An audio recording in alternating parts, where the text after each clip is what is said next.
Hello guys, welcome back again to another video. Thank you so much for clicking as always. If this is your first time here, please do not make your last subscribe. This honest Nigerian came out from his apartment at night in Ghana around 2 a.m. in the morning, and he was shocked, like literally. He broke down in tears, feeling the peace, the security, the constant electricity that he has been enjoying ever since he moved to Ghana. According to him, this can never happen in Nigeria. He went further to ask Ghanaians, do you guys have anything called ungodly hour? This is one slang that they have used to brainwash a lot of Nigerians, making us believe that it is generally unsafe at night.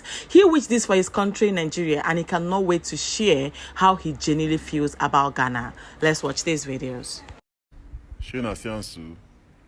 Now the middle of Accra this so around about 2 o'clock a.m. Right now they tell you to now when I 1:49 now with this. You see them. You see how light there everywhere. You see how everywhere they clean, everywhere they safe. You see them. And the castle like yeah, they safe. No police go harass you, nobody go harass you. You see them. You understand? See them. Now the Accra street are there so like this. You see them. Nobody go harass you, nobody go stop you. We work out your team. See how everybody quiet. No Agbero, no area boy. Nobody will come and tell you, say, give me your phone. Hey, come on, knife for you. Nobody for Accra here. Nobody. I feel work out like this, go as long as 10 kilometers. Nobody will stop me for road. Especially when you be man. See that thing?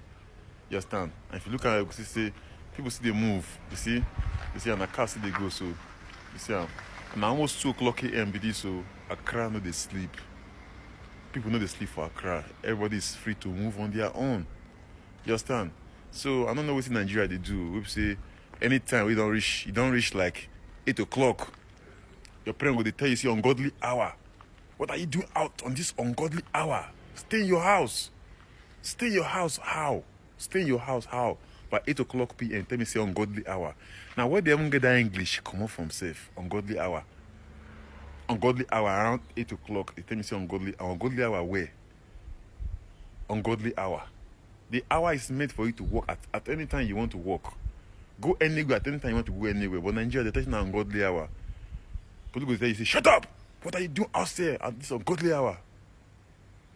And Nigeria, where we did now. That makes you see if Nigerians go somewhere, another country, they misuse the opportunity because of safety. Because of saying Nigeria don't make conditional like that. I hope Nigeria better. They pray for Nigeria every day. Nigeria better. Yes, Nigeria deserve better than this. Nigerian citizens deserve better than this. They are the most hardworking citizens ever.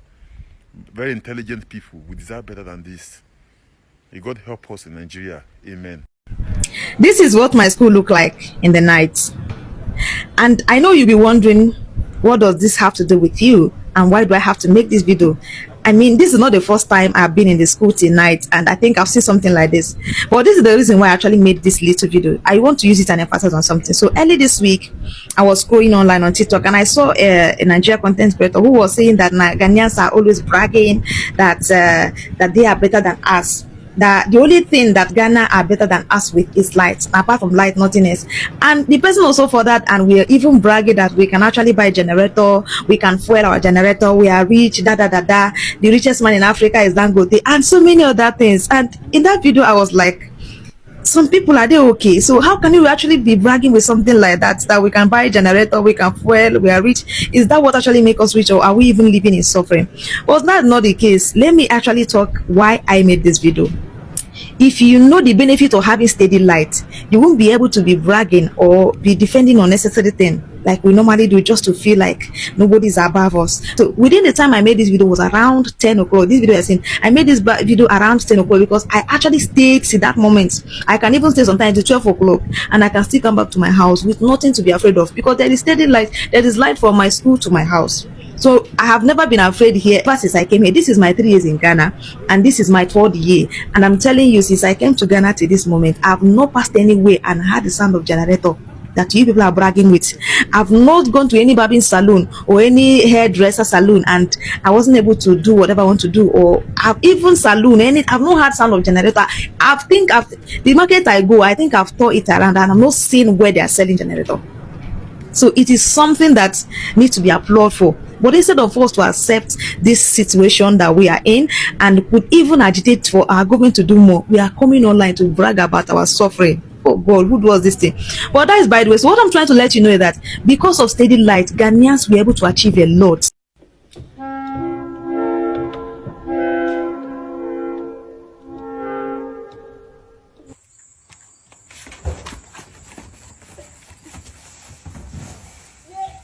Nigerians in Ghana don't tire. Nigerians in Ghana don't tire. Their naira is not helping them. Ghana's abroad self don't tire because the money they used to earn before, when they send it home, before the money they plenty, but now the money they small. So most Ghanaians abroad, they want to run and hurriedly come back home. You understand me? The matter don't tire everybody. Nigerians in Ghana now, the 40,000 naira where they want change to Ghana cedis now about 200 Ghana cedis did they get. So those Nigerians in Ghana that have money in their Nigeria account, they say they rather be stranded in Ghana than to call their money from Nigeria to Ghana.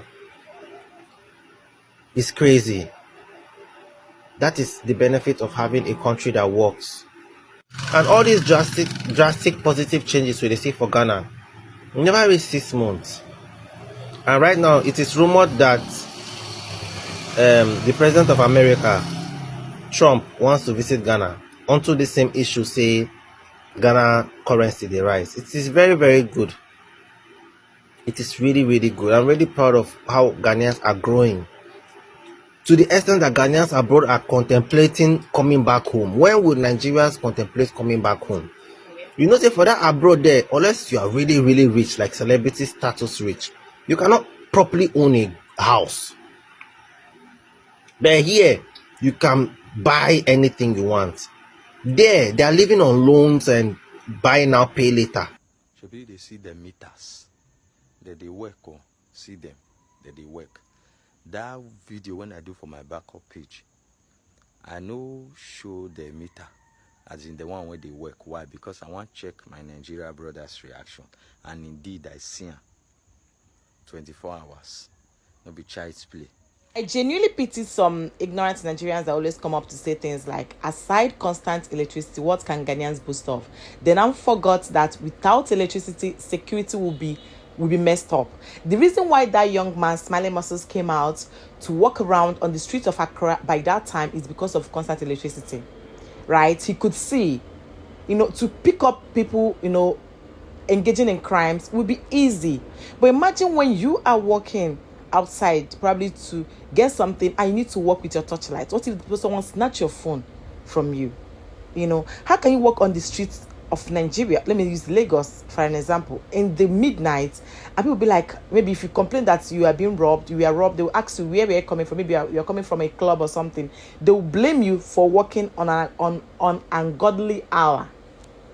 Ungodly hour. What made it an ungodly hour? Don't people have emergencies? Aside clubbing, some people can decide to go to the hospital for emergency at night. Maybe you need to do checkup and all that, right? And you'll be robbed. They don't know that without electricity, there's no peace. The sound of this generator can drive people crazy. And there's limit to what generator can do. No matter the side of generator, you can never compare generator with electricity, because generator cannot power your freezer the way you want it to power. A lot of generators cannot even power your ACs. So generator produces very hot and uncomfortable, chaotic air. Everywhere has so much smoke. You won't even get peace of mind. I think right now, Nigeria glorifies suffering because we've already been, around. We've actually suffered a lot in this country. So when we now glorify suffering, we just reduce the suffering rate. Okay, yes, you used to have light 5 times in a week. That your suffer is small. It's better than someone that used to have light once in a week. But you ought to be having light every day. I don't know if you get it. We ought to be having light. Why are we glorifying suffering? Imagine Nigerians saying that aside electricity, we can buy generator. Why are you bragging with generator? Whereas the richest man in Nigeria is sleeping under generators. The other day we heard it in the news that the federal government actually installed solar, billions of naira solars, so that they will have constant electricity in the government house. If the government could install solars for themselves, what is going to happen to the masses?